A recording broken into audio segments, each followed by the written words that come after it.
Hey guys, so welcome to my YouTube channel. This channel will talk about everything Web3, blockchain, smart contract related. All right. So if you want to be seeing more and more of this content, please consider subscribing and turning on the bell and notification. All right. So in this video, we are going to be covering how to create this basic NFT and deploy it to the blockchain. All right, what we'll be covering exactly is what is an NFT and ERC721 standard, how to write and deploy your own NFT smart contract, how to verify smart contract on Etherscan, how to host NFT art and metadata on IPFS, and how to mint your NFT and view in your wallet. All right, so if you're super excited, let's jump right into it. Okay, so let's talk about what is an NFT and ERC721 contract. All right, so an NFT in full terms is called non-fungible token, right? Non-fungible token. So basically, NFTs are unique cryptographic tokens that exist on the blockchain, right? So there, you can see right here. So basically, NFTs are unique cryptographic tokens that exist on the blockchain and cannot be replicated, right? And these NFTs can represent digital or real-world items like artwork and even real estate, right? So they're pretty much whatever real-world assets you want to tokenize and put on the blockchain. Okay, so that's that. Then what is ERC721 contract? ERC721 contract is a non-fungible token standard. So basically a smart contract standard that NFTs are built by.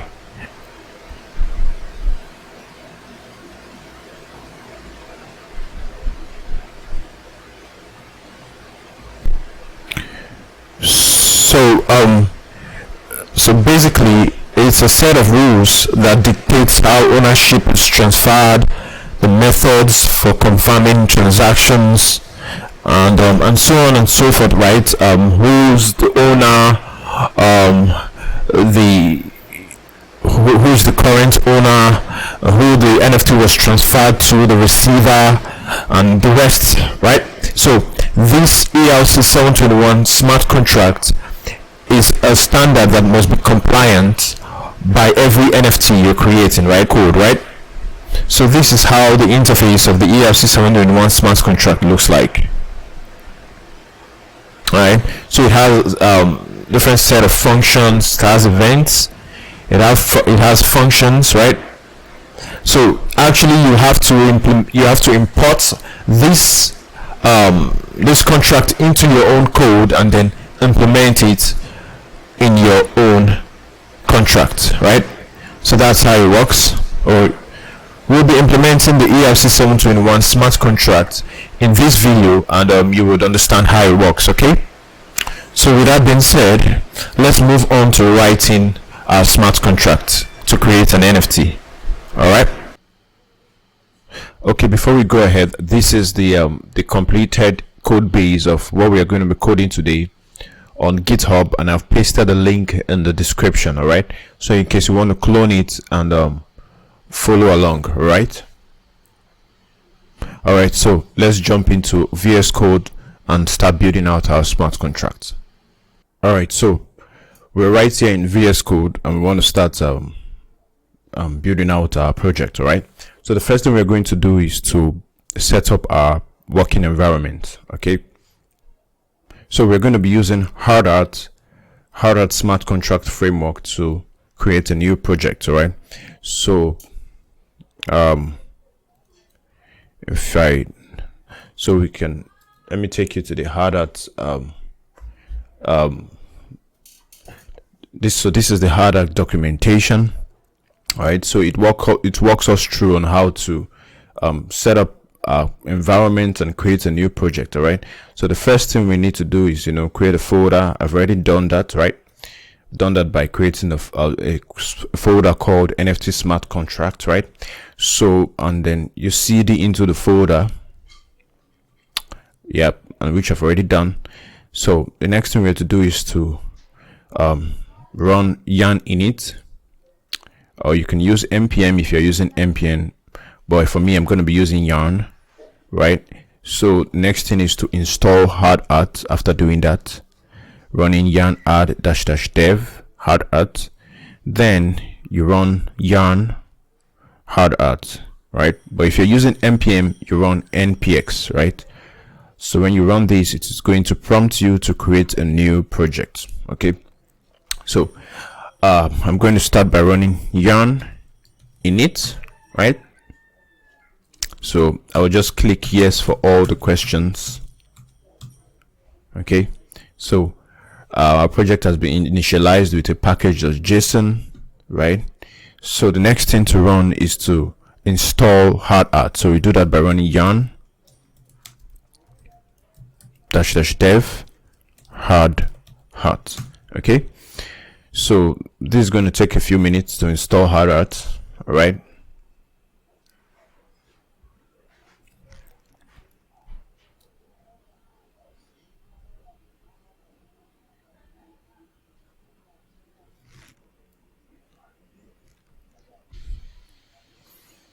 okay, so our hard art has been installed, right? You can see hard art has been installed here under dev dependencies. Okay, so we're just going to run yarn hard art to create a new project. But if you're using npm, you run npx hard art. All right, so it's going to prompt us asking us if we want to create a JavaScript project or a TypeScript project, or you want to create an empty folder, right? So I'm just going to click the first option, which is creating a JavaScript project. So it's asking us, do we want to create it in this roots folder? Yes, I want to create it in that row folder. Do we want to git ignore? Yes. And then it's asking us, do we want to install these dependencies? All right, so you actually need to click yes to install all these dependencies, because some of these dependencies you will be needing, and if you don't have them, your code will not work properly, right? So I'm just going to click yes. Won't be needing everything, but I will just go ahead and install everything, and then I'll wait for it to be installed.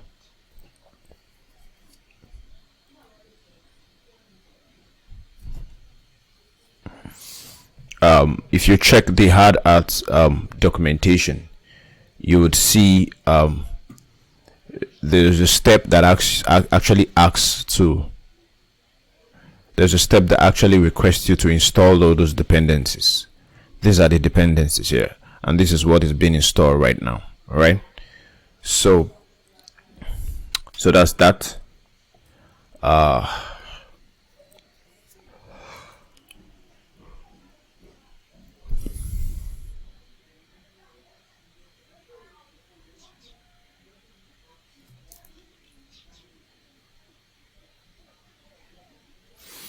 Okay, great. So you see that the dependencies are being installed. Then they all appear here under dev dependencies in your package.json file, right? So now you can see we have a working environment now, a working project already set up for us, right? So the next thing I will do is to delete this test folder, because we're not going to be writing tests in this video. And yeah, and so also I want to add a prettier file, right? Prettier file that will help us to format our code, right? Because every time I click save, I want to be able to have a neatly formatted code, right? So I'm just going to add this in there, and then this will help us maintain a clean formatted code. Okay, so that's that. Yeah, so every other file we're going to keep, we keep the contracts file. This is where we're going to be writing our NFT contract. Node modules, of course, we're going to keep it. The script, we're going to be writing the deploy script right here. So I would go over to this file, and then I'll delete everything right here, because we're going to be writing from scratch. All right, and obviously we have to leave these two lines, because these two lines are important in any Solidity file you're writing.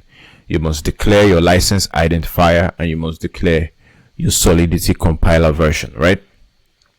So I'm going to go ahead and change the name of this file to something that suits what we're going to be building, and I'm going to name it the Azuki clone NFT, because we're going to be building an Azuki NFT, a clone of the Azuki NFT. I believe you guys know the NFT collection on OpenSea called Azuki, right? So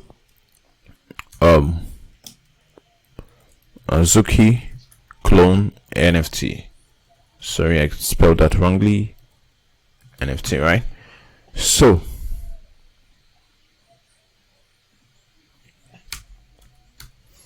all right, so in that case, the next thing we're going to do is to declare a contract, right? Write our contract called what? Azuki clone NFT. All right. So now remember that we are building an ERC721 token, right? NFT token, and we always have to and when we are building an ERC721 token, we need to import the ERC721 contract, smart contract, right? We need to implement it in our code. Right now, there's a library that helps us with, that provides us with this ERC721 smart contract, and it's called OpenZempling. All right, so I'm going to take you to OpenZempling right now. This is OpenZempling documentation, and you can see that here we have tokens, we have ERC20, ERC721, ERC77, and ERC1155. Right, so this OpenZempling, they actually provide us with all these libraries already for us to just import in our code, right? So this is what we're going to be importing in our code right here. Now you can see that this is not actually the ERC721 contract we're importing. We're actually importing the ERC721 URI storage contract. But this doesn't mean, and this doesn't make a difference, because this contract is actually just an extension of this contract. So we already have this contract imported in this contract, right? So we are inherently importing this when we import this, right? So the reason why we need to import the URI storage contract is because there are some functions that we'll be needing in our code that we need to implement that are not in the ERC721 contract directly, right? Right, so this is it. So I'll just paste the importation here, and we're going to have a red line giving us an error because we've not installed the OpenZempling library in our project. All right, so I'll just go ahead and install it by saying yarn add dash dev. All right, then copy this. That's at OpenZempling/contract. All right, then I'll install it.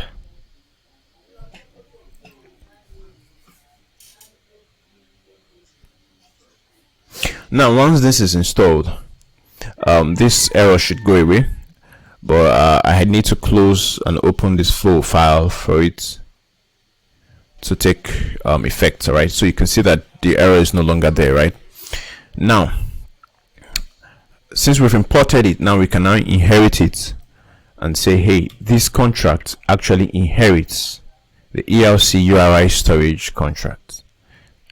All right, so with this, we now have access to all the implementations, the functions that exist on this contract, right? So that's that.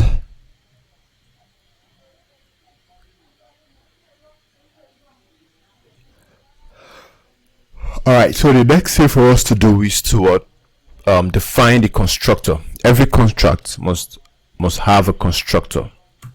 All right, now the constructor of this argument, or of this contract, is taking in, it doesn't take in any parameter yet, right? But since we are inheriting the ERC721 contract, we also need to define its own constructor, right? So we'll just go ahead and say ERC ERC721, and then it takes in two arguments, right? It takes in two arguments, a name and a symbol, right? So in this case, we'll define the name as Azuki, all right? And then the symbol, I will define it as what? AZK. Let's just give it that, those two names, all right? So with this, we're properly implementing or properly inheriting the ERC721 contract that we'll be using as we go along, all right? So now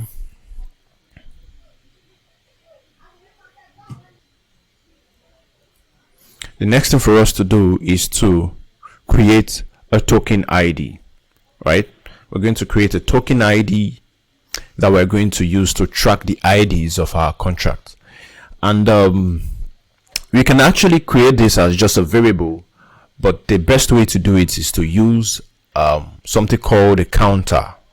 And this counter is also provided to us by the Open Zemplin library, right? So let me take you to the library again, and then you see what the counter looks like, all right? So we can actually import this library into our code and then use it as a counter in our project, right? So just import this right here. So now what we want to do is to say we want to use this counter for all our variables, right? So we're going to say right here, using counters for counters dot what?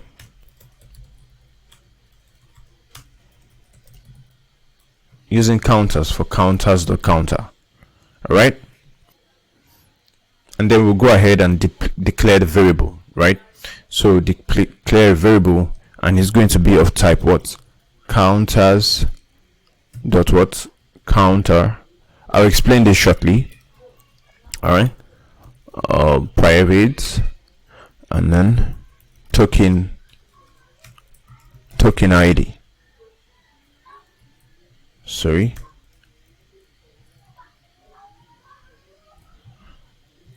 Token IDs, all right?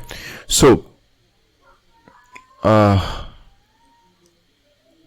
right, so what this simply means is we imported the counter library, and then we are saying, hey, we want to use this library for everything that is of this type, right? So every variable we declare with this type, we want to be able to use this library for it. And now we are declaring a variable here called tokens IDs, and we're setting it to we are setting it to be of type what? Counters.counter. All right, so which means we can use this library on this variable, on this token IDs variable. All right, so that's that. So we'll be using this to track the IDs of our NFTs. You know that each NFT are unique, so they must all have different IDs, right? So we'll be using this to track the IDs of our token. All right, so what's the next thing for us to do? The next thing for us to do is to create a function to actually create this NFT, right? So we're going to create a function called create NFT, right? Now this function will take in some parameters, right? One of the parameters to take is an address parameter,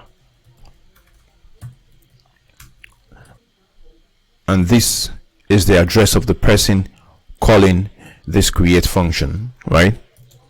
Then we also take a parameter called token URI, and it's of type string, memory token URI. Okay, now you might ask me, what is a token URI? So I'll just show you an example of what a token URI looks like. But it's simply just like a metadata description of your NFT, right? So this is what a token URI looks like. So I have an example of a token URI here, so I'm just going to paste it and show you what a token URI looks like. So here, this what you see right here is what we call a token URI. So it's like a metadata representation of what the NFT is about.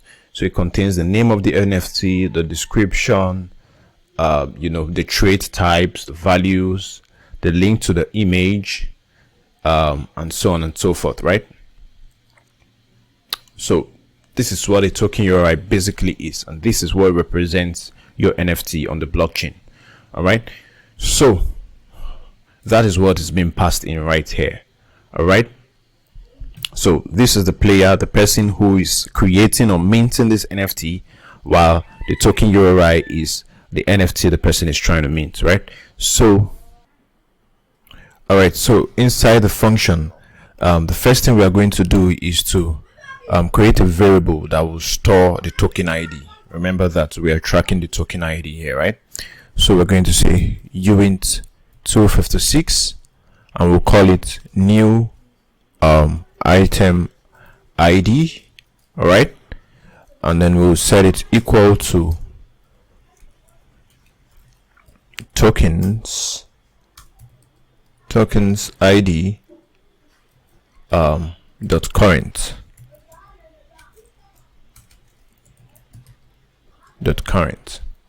Now you would ask, where are we getting this current method from? Now this current method is coming from the counters library. Remember that we declared the counters library to be used for anything that is of type counters.counter, and you see that we're using the current method here on token IDs which we declared up here. All right, so that's that. And then okay, we spelled this wrongly, so I'll just copy this and then paste this here. All right, this should work now. All right, so now the next thing we're going to do is to call the mint function. That's the function that will actually create the NFT. Minting is the process of creating an NFT, right? So this mint function we're going to call is actually a function that exists on the ERC721 smart contract, right, that we've already imported.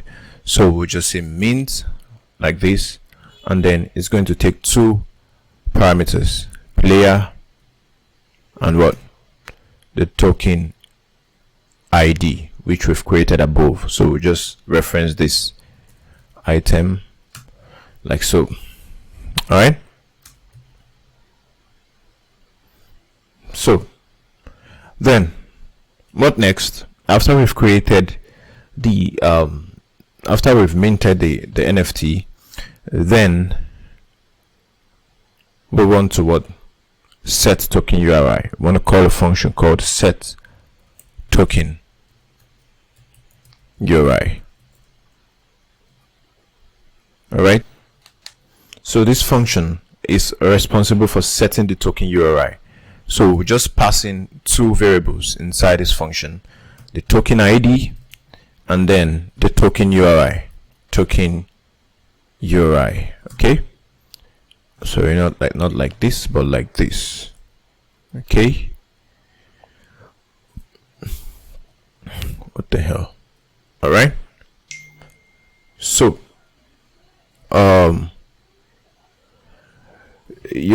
we can find this function. Actually, you see, if I click on the function with my control tab, you'll find the token URI function inside the token URI storage contract.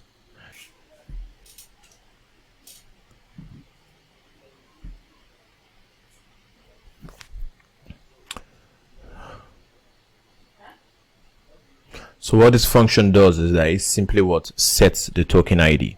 All right, it first of all requires that token ID must exist, and yes, token ID exists because we created it, right? We created it and then we passed it into the function. You remember that we created it right here and then we're passing it here. All right, so we're passing it here, so token ID exists. So what it does here is that it sets the token ID, it stores the token ID, right? So that's what it's doing. And then so next thing we want to do is increment the token ID counter, right? The token ID counter, we'll just increment it. Increment. All right, because for the next NFT that is going to be created, it needs to have a new token ID, so we need to increment it. All right, so we just finally will return the token ID, which is new item ID. All right, so with that being done, this is everything we'll be needing.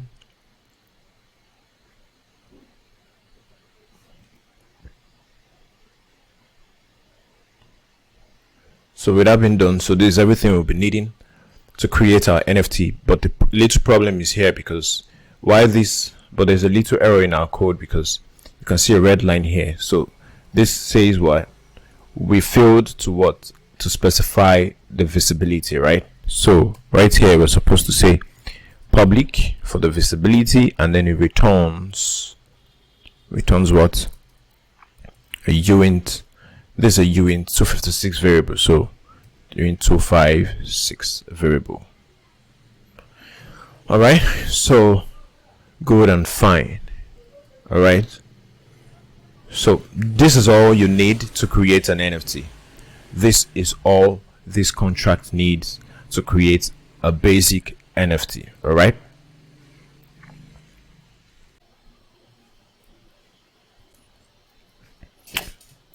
Okay, so now that we have the smart contract, our NFT smart contract coded out already, so the next thing we need to do is to go over to the scripts folder and to the deploy.js folder. Here we're going to write the deploy script that will be responsible for deploying our smart contract to the blockchain. All right, so but I already have the deploy script. But I already have a deploy script which I'm just going to copy and paste, and then I'll change it out to suit our own code, right? So I'll just copy this and then I would paste it right here. All right, so I'll change it out. We'll just change this out to suit our own code, right? So here we're going to replace it with the name of our contract, right? Replace this with the name of our contract. All right, and then here we can just say an Azuki clone token. Change this to token here. Azuki clone token. So here this is getting the contract factory, and then we are deploying it right here. Okay, so change this, copy this, and then change this to Azuki clone token. So we're deploying this right here, and then the response is being saved to this variable here. So I'll just change this to Azuki clone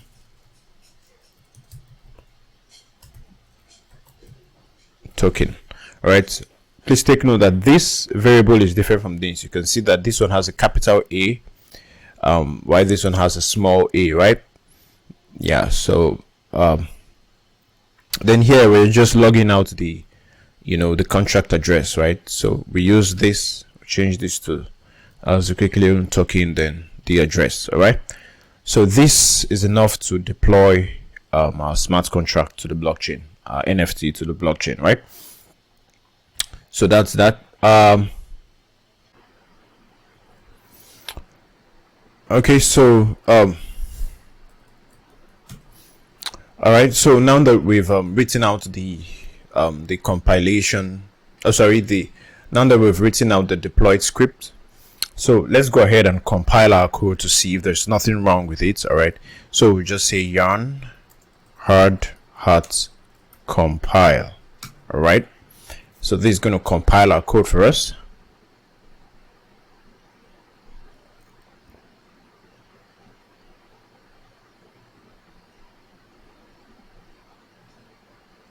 Okay, so you can see compile 13 Solidity files successfully, and you can see we have two folders here that we did not have before, the artifacts folder and the cache folder, right? So our code is compiled successfully. There is no error. So now we need to go ahead to deploy our code to the blockchain, but before we do that, there are some few settings we need to put in place, right? So first, we're going to create a file called .env. This file is going to hold some sensitive variables like our RPC URL and our private key, right? So how do we get the RPC URL? First of all, what is an RPC URL? An RPC URL is simply a URL that is provided to us by a third-party service that hosts a node. Because to talk to the blockchain, we need a node, right? So there are third-party services that provides us nodes to interact with the blockchain with, right? So one of them is called Alchemy, right? So you can go over to Alchemy like this, right? So this is Alchemy, right? And you can just come to the dashboard. If you don't have an account, you need to create an account first and then log into your account, and then you come to your dashboard and click create app. When you create app, you give it the name of your project, blah blah blah. You choose the network you're working with, right? For this project, I'm working with the Secular network. All right, so you can go with the Gorilla network. These two are testnet network, but this is the real Ethereum network, so you do not want to use this to test at all, right? You need to use either the Gorilla network or the Secular network. All right, so that's it. So you just click the network you want, and then you click create app. When you create app, it's going to appear here, and then if you click on view key, you would see the RPC URL. So this is the RPC URL. This is the URL that will enable you to talk to the blockchain. It provides you a node, and this is the URL to the node, right? So for mine, I already have an RPC URL, and then the next thing we need is what we call the private key. So first of all, I'm just going to write Secular RPC URL like this. All right, the next thing is what? Private key. All right, so these two values, will be needing them.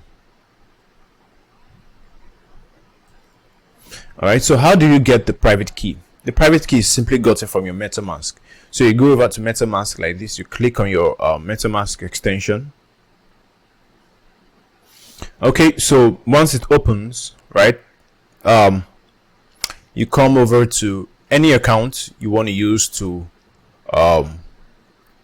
interact with the application, right? You choose an account, but please do not use an account that you have a real money in, right?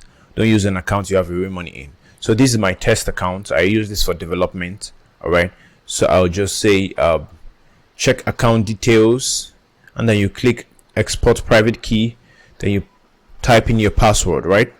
So once you type in your password and you click confirm, you would see your private key somewhere below here. It's going to appear somewhere below here. All right, so that's how you get your private key. You copy, and then you come over to this place and you paste it right here. All right, so I'll go ahead and paste my RPC URL and also paste my private key, but I don't want to paste it on screen so that you don't see it, because private key is something that is confidential and you must not be shared with anyone. You do not even have to push this .env file to GitHub, right, and expose your private key. All right, so that's that. So the next thing we're going to do is to set up to do some setup in this folder, in this file, sorry, the hard-hat config file. There are some configurations that we need here before we can deploy this, right? Configuration like the network we are working on, right, and the rest. So I have it already written out somewhere, so I'm just going to copy this and paste it. Paste it right here and just explain to you what everything is doing, right? So here we have the Solidity version being declared as well. In our Solidity file here, you can see we are using the version 0.89, right? So basically I'm just gonna, all right, it's already 0.89, so you make sure that it's of the same version, right? So the settings, this is optimizer. I really don't think we need this one, right? I don't think we need this, but let me just leave it there for now. So network, what network are we using? We're going to be working with the Superior network, right? So if you are using the Gorilla network, the Greeley network, you put this here as Greeley, right? And then the URL is the URL that we have here, right? So we're just going to put in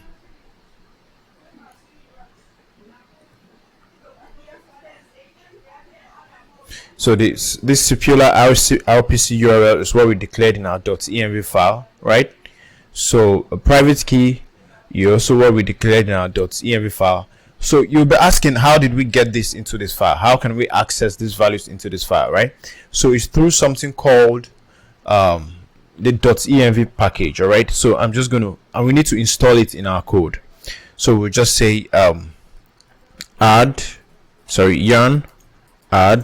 --dev .env, all right? Sorry, this is wrong.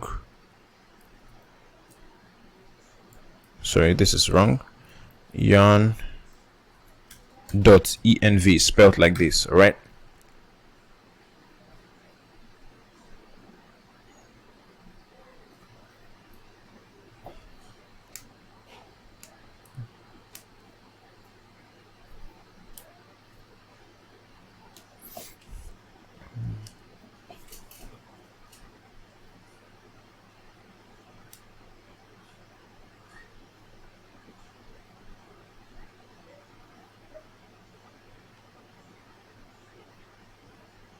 Alright, so our .env file has been successfully installed, so we can import it right here. We can import it right here. Alright, so that's that, and then we can use this to, you know, access the values that lives on the .env file, right? So we'll just be accessing the values like this. So I'm just going to paste this here.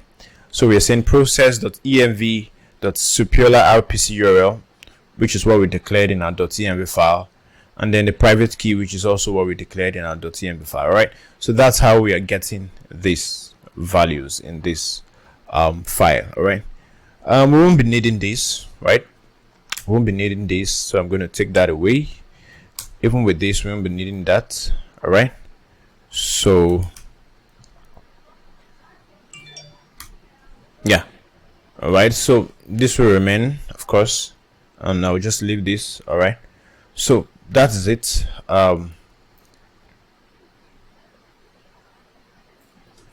Okay, so now if you're using a different network here, make sure to get the chain ID, the correct chain ID. So you can just Google it, Google for it. So the chain ID for Gorilla network or the chain ID for Superior network, right? So Google is going to tell you the chain ID for the network you're using, all right? So that okay. So now that we have you know, imputed all these settings that we need, all the private key and Superior URL Superior, all right, so we can go ahead now to try to deploy, right? So to deploy, we use this command, right? Yarn /run then scripts /deploy.js. So here we are simply accessing the deploy folder, right? Then --network, then we are specifying the network we are using, right? In our case it's Superior, so if you're using Gorilla, you put Gorilla there, all right? So we just click enter to deploy. Make sure you have your RPC URL and your private key in the folder, in your .env folder.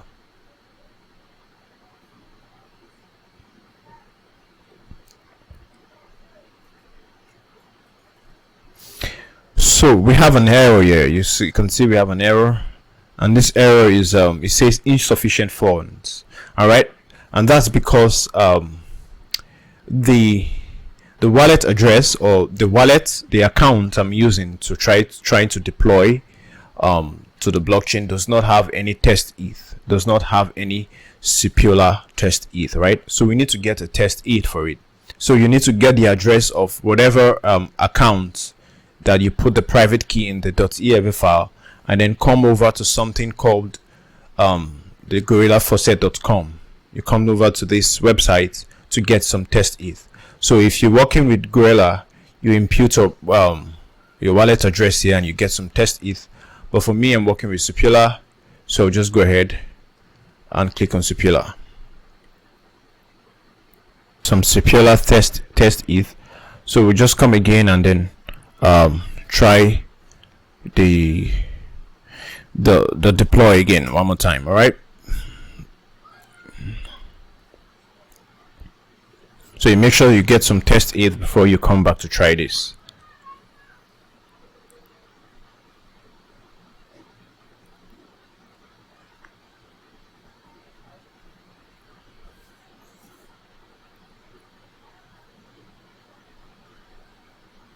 Okay, so you can see successfully done. This is the contract address, right? This is a smart contract address after deploying to the blockchain. All right, so you can actually view the contract deployation.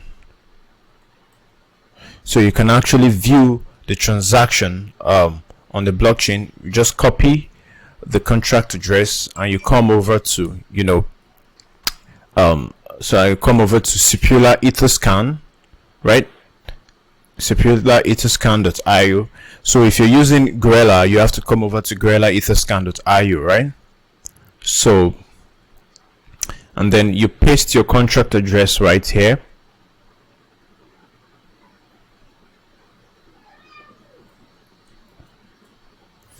And then you hit on enter.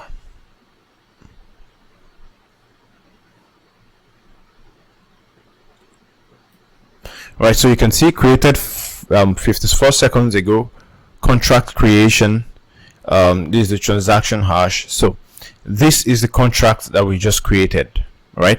This is the transaction of the contract we just created, and this is the contract address. All right, so that's that. So we've successfully deployed. What this means is we've successfully deployed our contract, our NFT contract, to the blockchain. So it lives on the blockchain now.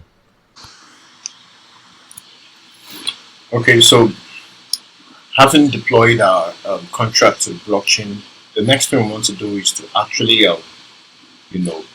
create, or not really create, but to get some images we can use as our NFTs, right? So that when the user calls the create NFT function and the NFT is minted, he can see an actual image in his wallet, right? So we need to get an image and upload it on IPFS, right? So first thing we need to do, I will just create a folder here called NFT Metadata, right?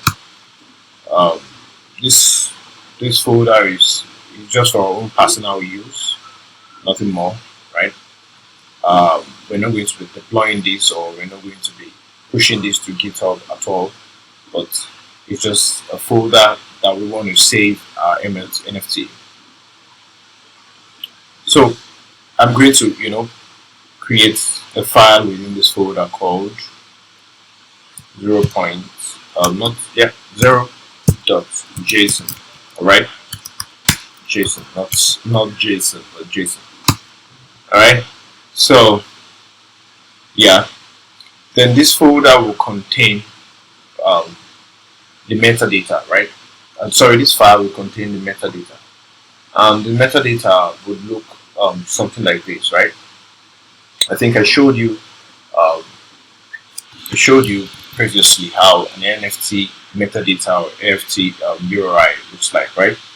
So I'm just going to paste this here and then you know, I would say a picture of Azuki NFT, or let me just say Azuki NFT, right? Hash 0, because it's the first NFT we're going to mint. Then this description will be, this is a picture. Or let me just say Azuki clone NFT, sorry. Azuki clone NFT. This is a picture of Azuki, of an Azuki clone NFT, of an Azuki clone NFT. NFT, right?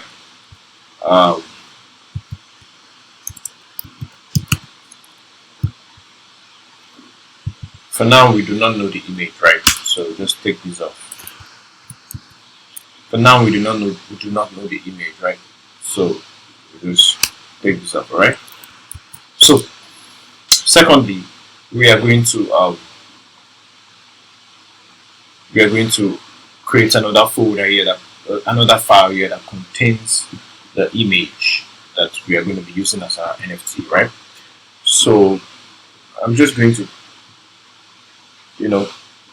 drag in a photo of an Azuki image in there, right? So just hold on a bit. Alright, so I'll just drag this in there and then drop it inside the NFT metadata folder.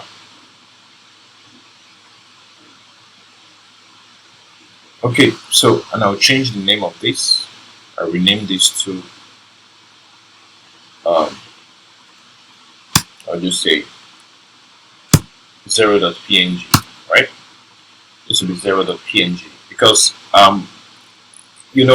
we would have more than one NFTs, right? You can create more than one NFTs, but for this video I'll be creating just one NFT, right? So the next NFT, if you want to create another NFT, the next NFT you will create is 1.json 1.png. Second one will be 2.json 2.png. So just like that, right? So that's why I'm naming it like this, all right? So now we want to save the content of this folder to IPFS. So how do we do that? We go over to a website called nft.storage, right? So you can log in, create an account. How you create an account is just by using your Gmail, or your email, any email at all. Then you click on the sign up button or the login button. It's going to send you and it's going to send you an activation link to your email. Then you can open your account from there. All right. So just log in. Okay, so it has sent me an email. So from the link I've been sent to my email, I would open my account.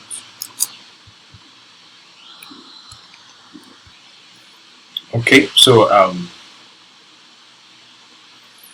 so I've successfully logged in, and when you log in, you come over to the files tab, and then from here we are going to upload our NFT image. Then I'll click choose file.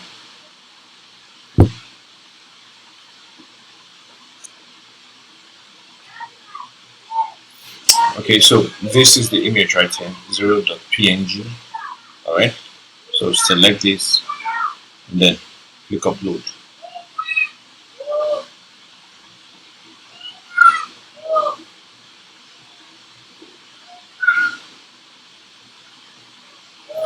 So our image has been uploaded, right? So I'll just click on this actions button and click copy URI, the IPFS URL, right? So NFT storage basically is simply a gateway that allows us to upload onto IPFS, right? So I've copied the image IPFS URL. Then I'll come over to my VS Code and then update our JSON metadata with the right URL, right? So that's that. Then next we want to actually upload the JSON file, that contains the NFT metadata. We want to upload that to onto IPFS. So we just click upload, choose file, and then click the JSON file. Alright, so click open and then you click upload.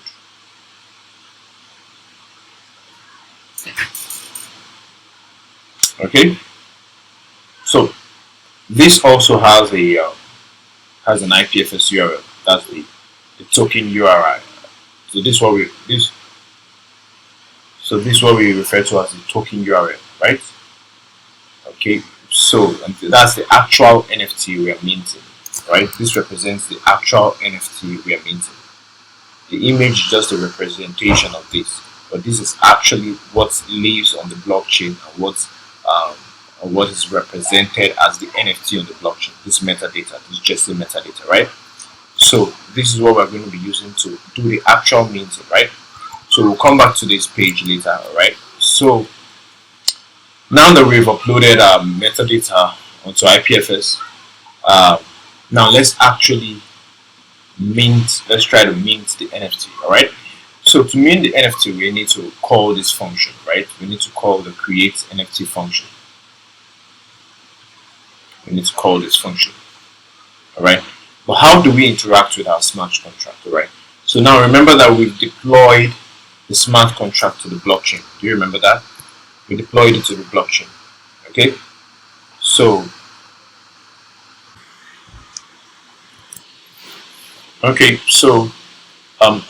so remember that we deployed our contract to the blockchain, right?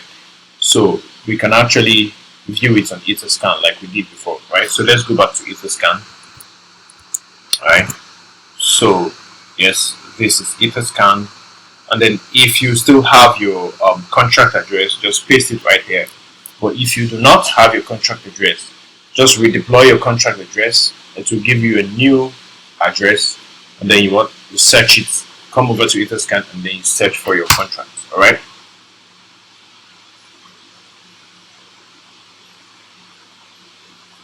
Alright, so see, this is our contract that we deployed earlier, and then I'll come over to the contract tab, right?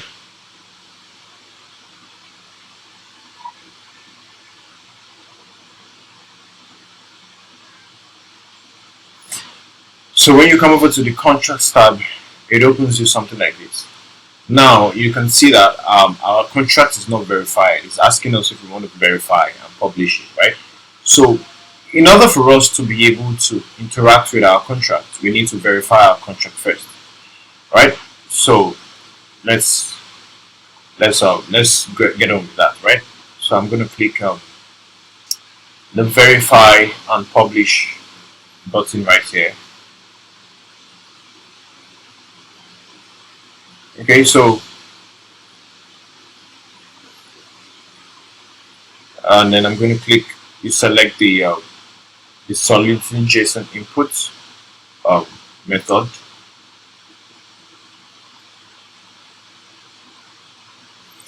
and then for the license identifier, I'm sorry, for the compiler version, we're going to select 0.8.9 because that's the Solidity version we're using. If you remember, we're using if you come over to your hard config, you'll see, in fact, look at it right here. That's what we're using, right? So 0.89. Okay. So then the license identifier is MIT license we're using. So we're just going to click continue here, right here.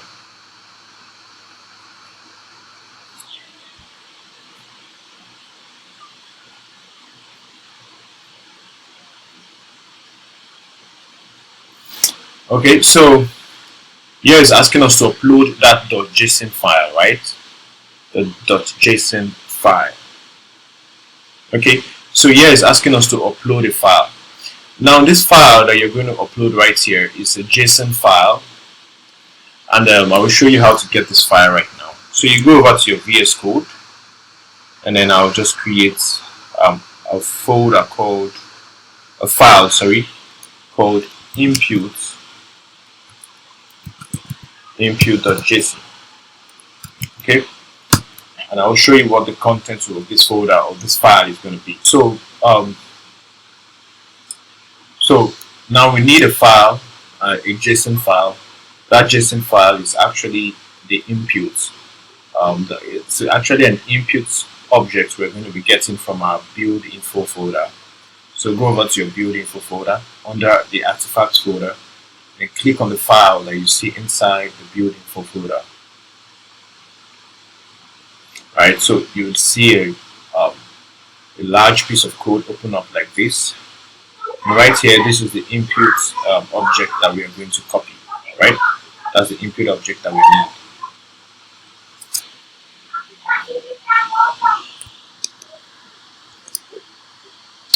Okay, so this is the input object that we need.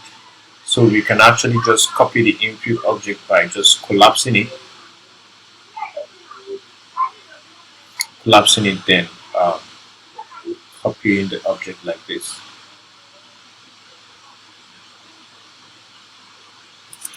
Okay. Alright, so when we got the input object, we created a file for it already. So we actually want to paste this inside this file, just a temporary file to save it. Alright, so click on the file.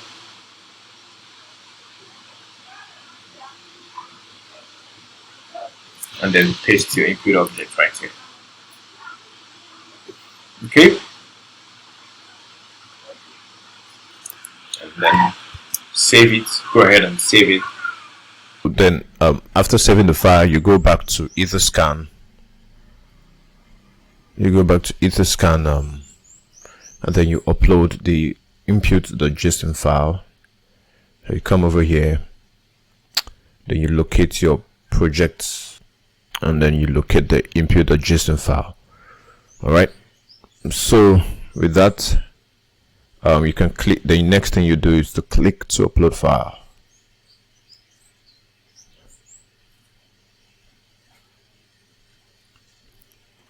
Okay, so the file has been uploaded successfully. Now for this input field, we do not need to put anything here because we do not have we do not have parameters in our constructors. All right, you can see it's when you have parameters in your constructors like this. If we go back to our contract file, you'll see that our constructor has no parameters. Right, our contract constructor has no parameters. All right, so we can just go ahead and click I'm not a robot, then verify and publish it.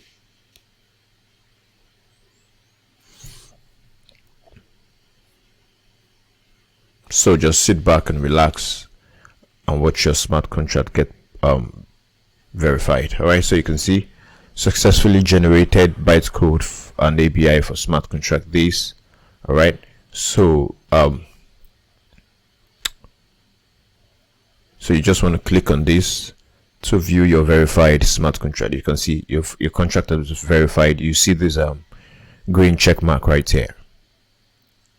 Okay, so now you can see your contract in a much more readable form, and you can be able to interact with your contract now that you have the read contract tab and you have the write contract tab. So this is where we would actually be interacting with our contract. You can see the create NFT function here that we created, and these are the parameters that take a player and the token URI. So we would actually be minting our NFT from here, right? We're calling the create function from this place. So this is the reason why I wanted us to verify our contract first before we go ahead with calling the create function, because this gives us the an interface to be able to interact with our smart contract.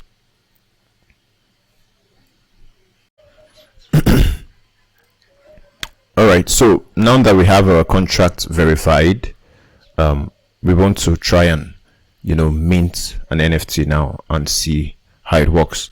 Right, so we need two things. We need an address. So in this case, you use the use a different address from the one that you use to deploy the contract, right? So the one that you used to deploy the contract is now stored as the owner of the contract, right? So let's use a different address to make it seem like it's a different person trying to mint from our smart contract. All right, so make sure you have a test ETH on that wallet, on that account, on that address. Try to get a test ETH. I've showed you guys how to get a test ETH earlier. So then you need the token URI. The token URI was the link, the IPFS link you that you copied after uploading to NFT storage. So let me show you where you can get it. So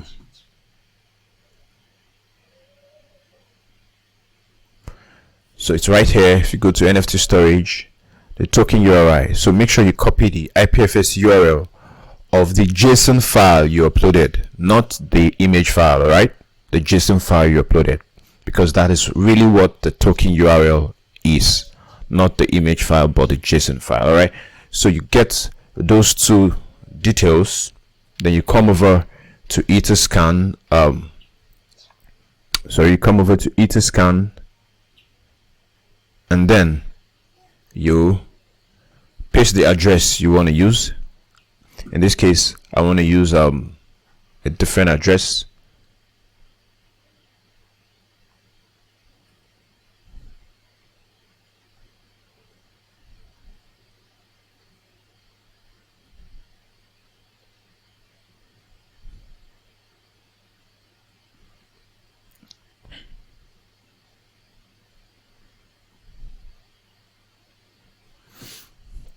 All right, so you paste the address you want to use to mint, and then you paste the token URI. Token URI we copied from NFT storage. All right, so I think I need to copy that again because I just copied my address. So I'll just go back and copy the IPFS URL again, and then go back to the Etherscan.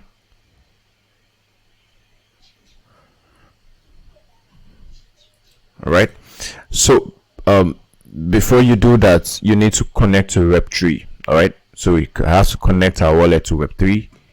Then you connect to Web3, and then to ask you if you want to connect, you say yes, I want to connect. Then you click connect. All right, and here you can see it shows connected here with a green icon with a green dot, right? So our wallet is connected. Then we can click write. So this is like calling the function. All right, to pop up MetaMask again.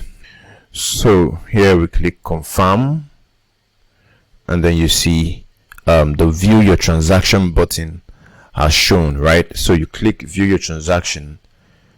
Then to open the transaction page in Etherscan, you can see that the transaction is processing. So you just have to give it some minutes.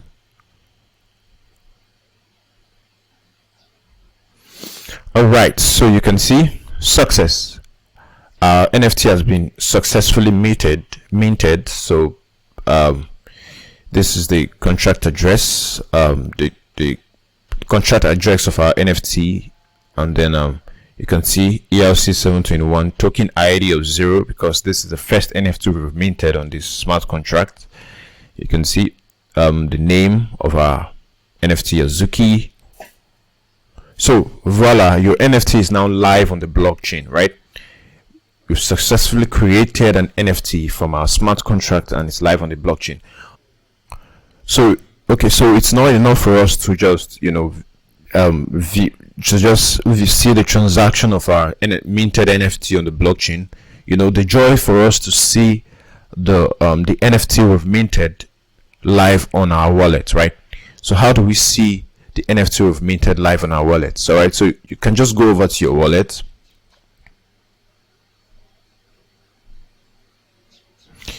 and then you go over to the account you used in minting the NFT. So for me, it's this account, right? you can see, if I check the activity tabs here, you can see that the create NFT function just happened some few seconds ago. All right, so I'm going to click on the NFTs section, then I'll click on import NFTs, right? Import NFTs. All right, so but before you come here, make sure you've copied your contract address, because when you click on import NFTs, you'll be asked to paste in, you know, the address, that's the smart contract address for your NFT, right? So this is what you have to copy here. Okay,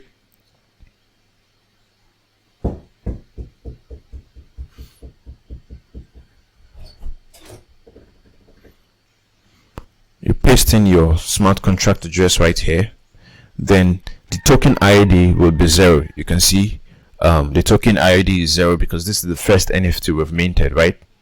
So just type in 0 there and click add.